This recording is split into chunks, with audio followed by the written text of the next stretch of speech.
Welcome to Bullshift, the podcast. My name is John DeGuy. I'm the author of the book Bullshift and the host of the podcast. This is the podcast that talks about behavioral economics in general and with a specific focus on how the financial services industry shifts your attention to make you feel more bullish. My guest this week is Barry Goldwater Jr. Barry is a retired American politician. He's a former Republican member of the United States House of Representatives from California, serving from 1969 to 1983, and the son of U.S. Senator and 1964 presidential nominee Barry Goldwater Sr. Welcome, Barry. Hey, John. This is a treat to be talking to the great country of Canada. It's a pleasure having you on as well, Barry. I assure you. You've done a lot of really interesting things over the years. For people who don't know, you've specifically worked as a stockbroker, as a public relations executive, as a person who's done some import-export business. And then, of course, you went on to spend a number of years in Congress. So you have a long and varied career behind you. And I'm wondering if we can begin by having you perhaps tell us what your one or two most favored memories are from your time in Congress. Let me start by saying that I was involved in a business in Toronto quite a few years ago.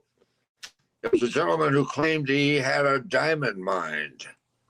We never found any diamonds. But I had a wonderful couple of weeks in Toronto. I love that city. It's beautiful. It gets a little cold in the winter, but that's all right. That's part of what makes it so beautiful.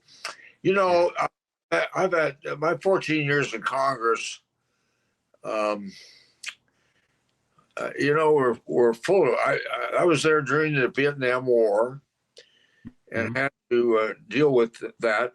Nixon was the president, and then I had to go through the impeachment process of Richard Nixon and Watergate. Then I had served under Gerald Ford and then Jimmy Carter and then Ronald Reagan. One of the most, I think, exciting things I was responsible for being involved with was the space program. I served on a that oversaw NASA's budgets. And so I was able to visit all the space laboratories. I was at all the launches. Anytime an astronaut returned from space, he would come before our committee and brief us, and that was fun. The exploration of outer space into the unknown, the new frontier, was being a part of that was memorable. And let me think what else. I think I was co-author of Privacy Act of 1974. Yeah. Without privacy, our constitutional republic, even in Canada, doesn't work. Right. Our privacy are part of our personality, part of our being. They are as sacred as our papers, our free speech, and yet government is intrusive. It wants to know information on you, so it taps into your phones, it taps into your now internet. It collects information on citizens without their permission and without their knowledge. And so the Privacy Act was an important piece of legislation back in 1974.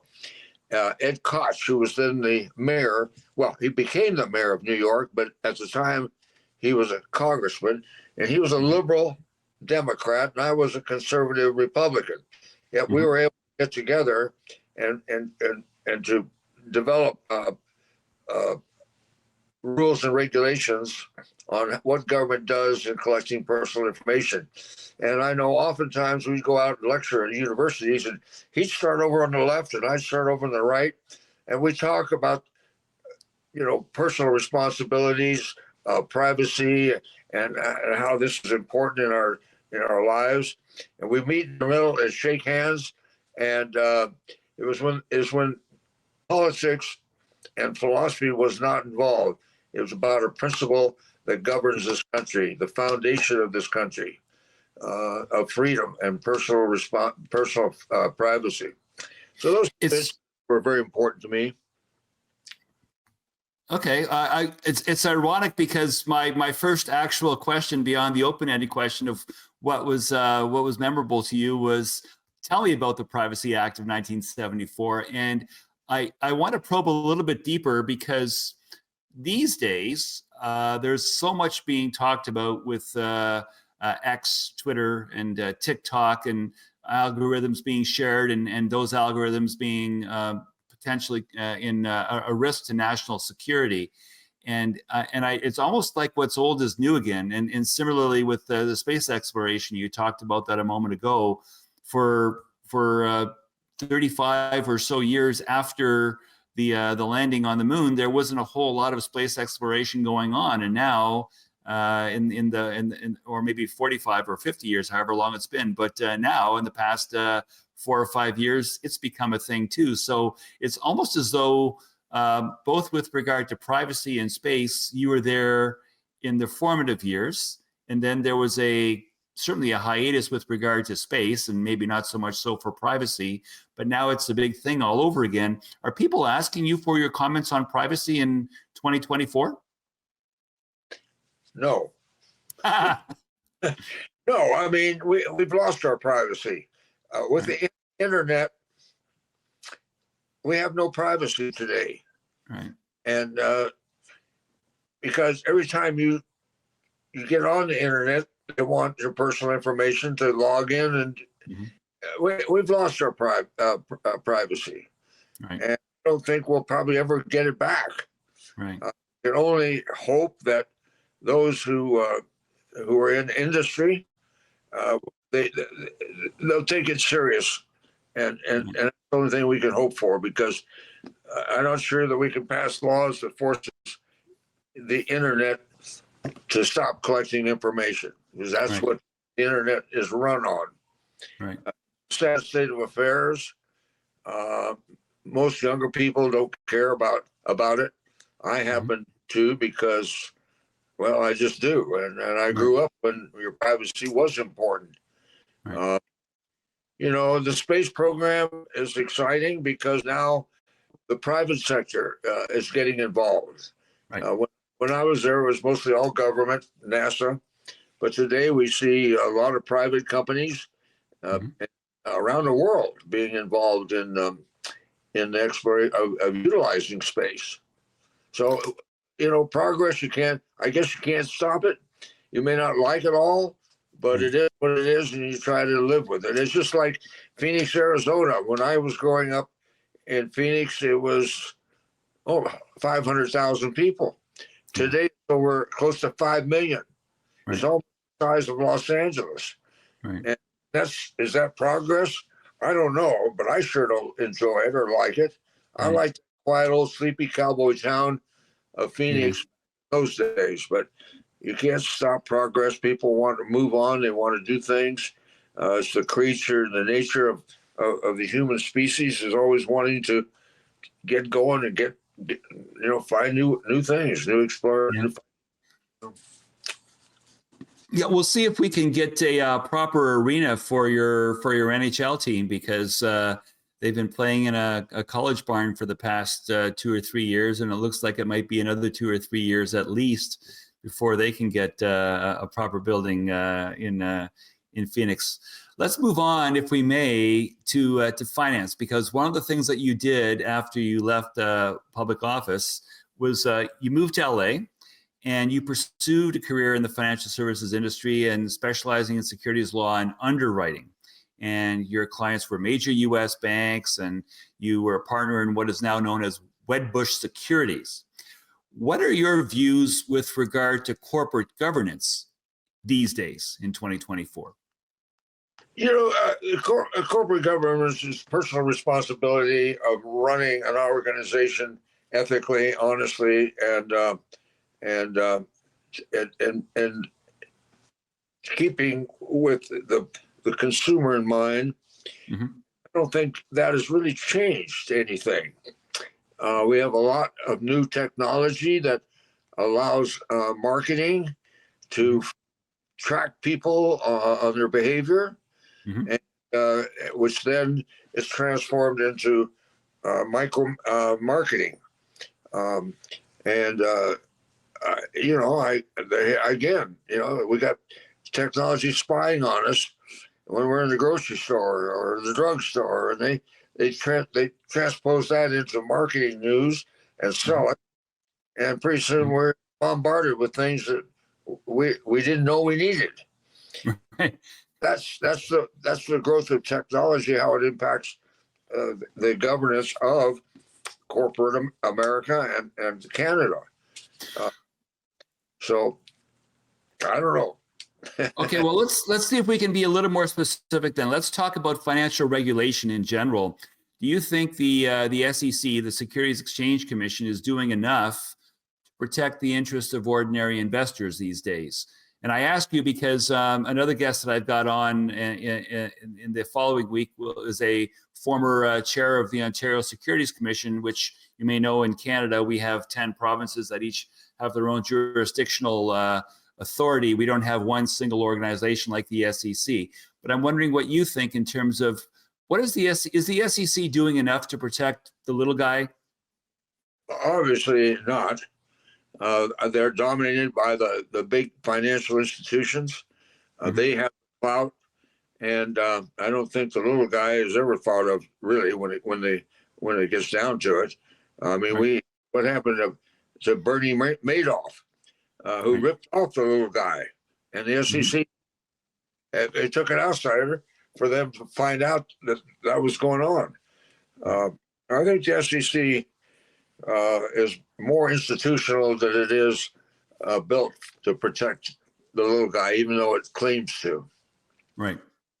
Okay, so then maybe I should ask, what would you do differently if it was up to Barry and you were running the SEC? How would things change? What would you change if you were in charge? One of the problems when I was a Series 7 security broker licensed in New York, and the security business was pretty simple. We traded common stock, preferred stock, a few options. We traded the debt, but that was about it. Today, if it moves, it becomes a security. And we have so many of these securities that the little guy, the average person, has no idea what they are and how they fit into the overall puzzle. Somehow or another, it would be nice if I could have a magic wand. I'd try to simplify that so that the average person can look at a chart and understand what each of these securities, so-called securities, are. And so that I understand then, Barry, are you saying that we should be doing more to help people understand what it is they own or could potentially own, or maybe we should be doing more to make these more esoteric products available to the wider public? What does that look like in terms of what you would do to find ways to regulate everything that moves becomes a security? I'm not so sure that the term security is so broad that it just wraps us around anything. Right. And perhaps we need to rename what a security is. A security, in my book, is a company that issues ownership, and that should be it should have, if it's Reg D or if it's an F1, those laws are okay. But there's too many securities, and I think we need another category. That's because a security with under IBM or somebody like that is not the same as the little company down here in Phoenix that we blue sky here. But this fact is that it is a security, and so we got to simplify this so that the average person can understand what these security businesses are about.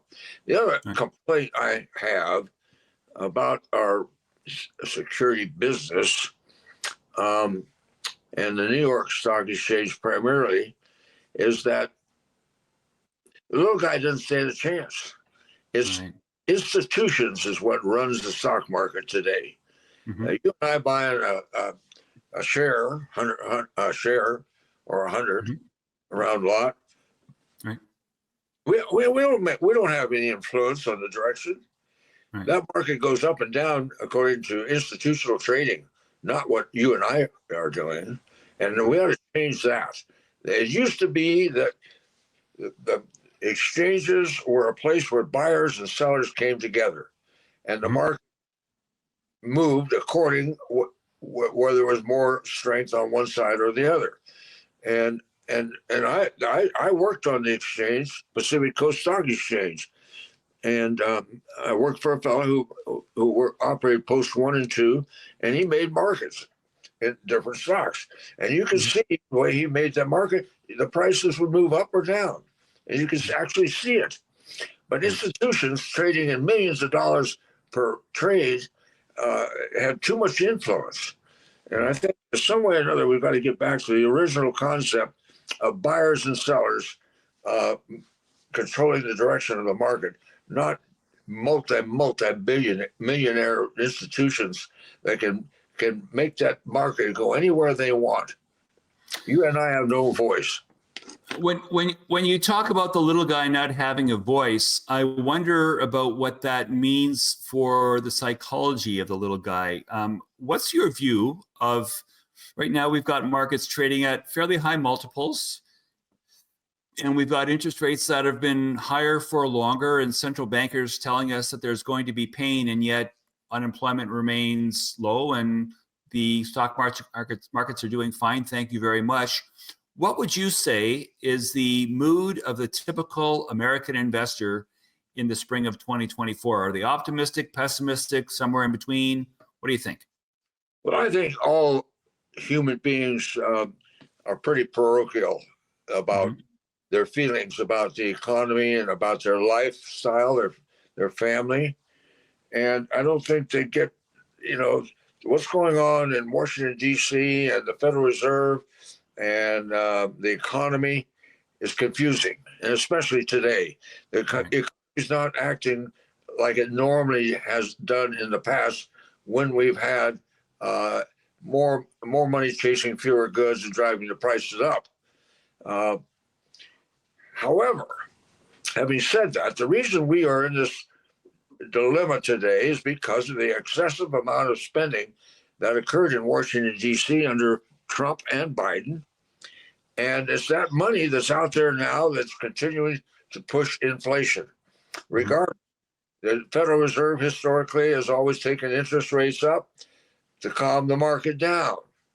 And I think that's going to eventually work, but we've got to dry up all that money that's out in the economy today that was spent, 4, 5, 7, 8 years ago during the flu emphysema, the flu epidemic, and then the recovery after that. And Biden is, he's just spending like there's no tomorrow. Yeah, it's I don't know if you're aware, but now we're over 34 trillion in the accumulated national debt in the United States. It's a number which has grown exponentially in the aftermath of COVID. Yeah, and that's money that's owed, and the interest rate on that is close to $1 billion a year, is it?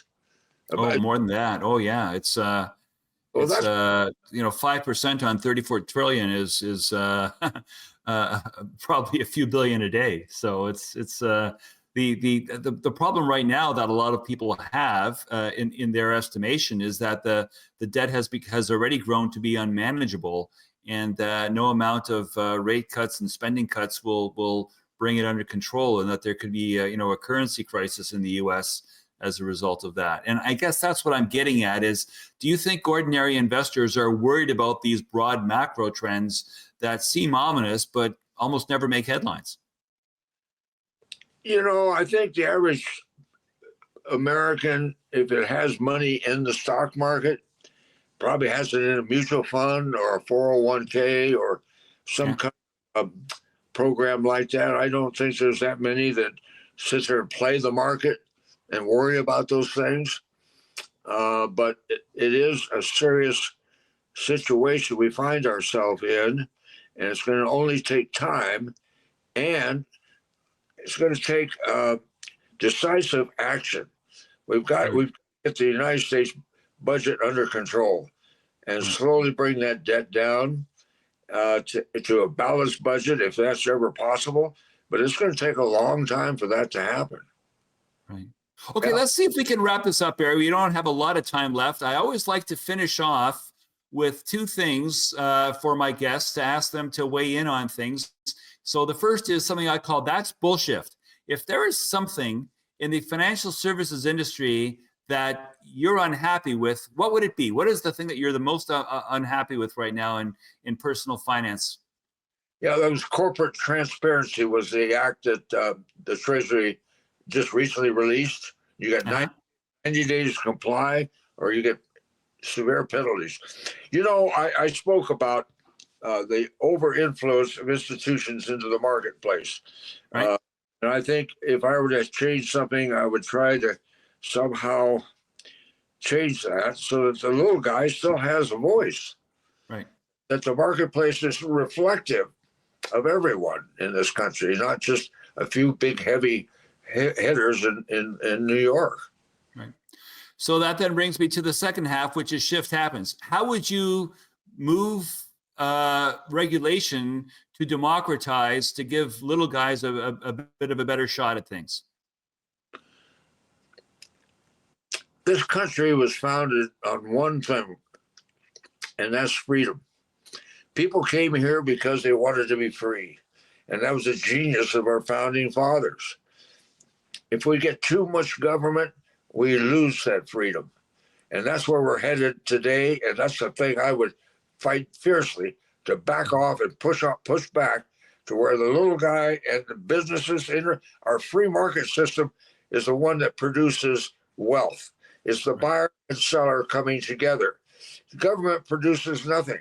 It only takes and redistributes. It's the little guy buying and selling that will always be there that creates wealth in this country and in Canada.